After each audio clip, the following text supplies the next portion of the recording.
নিয়ে নিলাম অশেন air fryer. আমার তো খুবই আনন্দ লাগতেছে। এখন থেকে আমার ফ্যান ফলোয়ার্সরা রান্নার ভিডিও দেখতে দেখতে হয়রান হয়ে যাবে।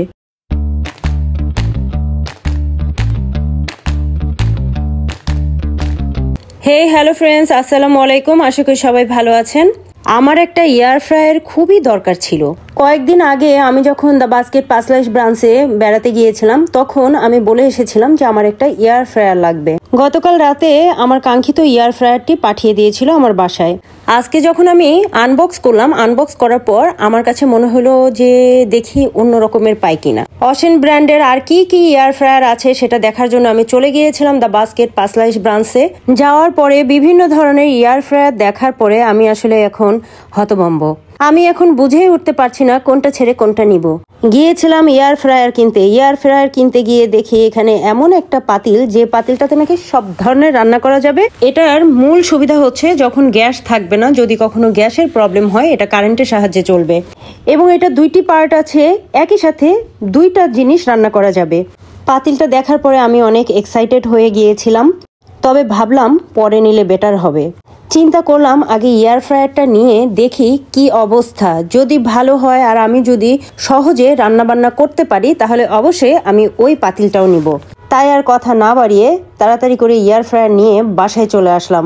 চা দিয়েছে আমাকে, আমি চাও খাইতে পারতেছি না। আমি আসলে কতটা এক্সাইটেড। আমার বর আমাকে জীবনে যাই কিছু দিয়েছে, আজকে আমি যতটা এক্সাইটেড, এতটা এক্সাইটমেন্ট পূর্বে অনেক দামি দামি জিনিস পাওয়ার পরেও এতটা এক্সাইটমেন্ট আমার কখনো কাজ করেনি।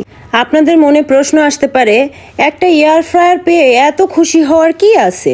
আসলে বন্ধুরা, একটা কথা শেয়ার করি, সেটা হচ্ছে গত 10 থেকে 12 বছরের উপরে আমি আসলে কিচেনে যেতে পারি না রান্না করার জন্য। যার কারণে আমি মাঝে মাঝে ভিডিওতে বলি না যে আমি কিচেনে যাওয়া আর অমাবস্যার চাঁদ দেখা এক সমান। অনেকে ভাবতে পারে যে আমি মনে হয় ঢং করে যাই না, বা আমি মনে হয় রান্না করতে পছন্দ করি না, এই জন্য যাই না। বিষয়টা আসলে এরকমটি নয়। আমার আসলে এত পরিমাণে ডাস্ট অ্যালার্জির সমস্যা যে আমি সুস্থ মানুষ রান্নাঘরে যাই বের হয়ে অসুস্থ হয়ে। যার কারণেই আসলে আমার পরিবার চায় না যে আমি রান্নাঘরে বেশি যাই, বা রান্নাঘরে আমি রান্নার উদ্দেশ্যে যাই। এটা আসলে কেউই চায় না। যার কারণেই আমার রান্নাবান্না করা হয় না। স্ত্রী হিসেবে স্বামীকে রান্নাবান্না করে না খাওয়ালেও তেমন কোনো প্রবলেম নেই, কিন্তু একজন মা চাই সবসময় তার সন্তানদেরকে অন্তত ভালো মন্দ নিজের হাতে কিছু রান্না করে খাওয়াতে, যে জিনিসটা আমি আসলে গত 10-12 বছর যাবতেই পারিনি। এটা নিয়ে অবশ্য আমার সন্তানদের কোনো আফসোস নেই, কারণ ওরা চায় যে আমি সুস্থ থাকি। কিন্তু তারপরেও মা হিসেবে আমার মনের মধ্যে মাঝে মাঝে অনেক খারাপ লাগে। এয়ার ফ্রায়ারের অনেক রিভিউ আমি দেখেছি, এবং যখন আমি দ্য বাস্কেট পাসলাইশে আমি এয়ার ফ্রায়ার দেখলাম, তখন আমার ফার্স্ট চিন্তা ভাবনা এটাই ছিল যে আমি এটা নিয়ে চেক করে দেখতে চাই। আর এজন্য আমি আজকে নিয়ে এসেই সাথে সাথে চিকেন টিক্কার জন্য প্রস্তুতি নিয়ে নিয়েছি। এবং আসলে কেমন হয় এয়ার ফ্রায়ারের রান্না, সেটা আমি আপনাদের সাথে এখন শেয়ার করব।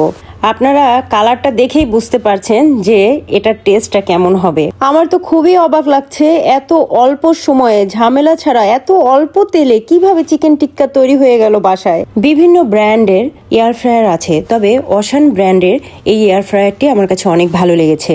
দামটাও একদম রিজনেবল।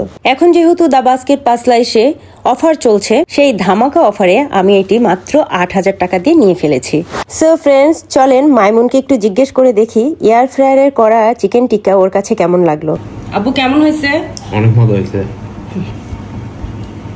আমি তো ভাবতেও পারি নাই যে এয়ার ফ্রায়ারে করলে এত সুন্দর মতো হবে। মসমস হয়েছে না আব্বু? হ্যাঁ, মসমস হয়েছে। এখন একটু মোহাইমেনকেও জিজ্ঞেস করে দেখি যে ওর কেমন লেগেছে। খুবই ভালো হয়েছে। আমি কখনো ভাবি নাই যে আমি বাসায় বসে বসে এয়ার ফ্রায়ারে চিকেন টিক্কা খেতে পারবো। এখন কি মাঝে মাঝে খেতে পারবো? অবশ্যই পারবা। প্রতিদিন খাইলে তুমি সমস্যা আছে। তুমি শোনো, তোমাকে শিখাই দিব, তুমি নিজে বানাবা, তুমি আম্মুকেও দিবা। আচ্ছা।